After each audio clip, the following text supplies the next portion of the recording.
Samantala sa ibang balita, ang nangutang, siya pang nangupak.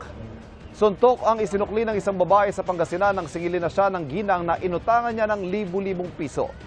Nakatutok si Jasmine Gabriel Galban ng GMA Regional TV, 1 North Central Luzon.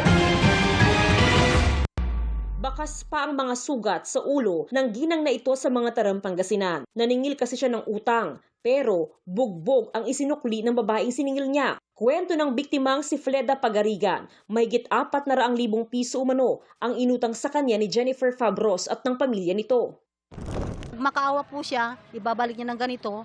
Siyempre ako rin po, maawain po ako, ma'am, ibinigay ko po yung pera na yon.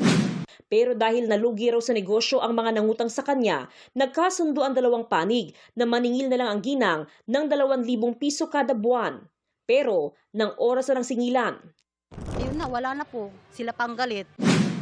nagtalo ang dalawa at biglang nanuntok sa ulo at katawan ng suspect. Ang tatay ng suspect ni hindi man lang daw umawat sa anak. Imbis na awatin niya yung anak, ako pang lumapit yung ama, bigla naman ako sinakal, hinawakan. Hindi na raw nanlaban ang biktima dahil nahihilot duguan na. Pero laking pasasalamat daw niya sa mga tumulong sa kanya. Sa CCTV na nakalap din natin ay nagpapatotoo na itong si suspect po natin ay sinaktan at sinabunutan, sinuntok yung ating biktima.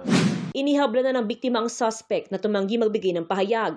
Para sa GMA Integrated News, Jasmine Gabriel Galban, nakatutok 24 oras.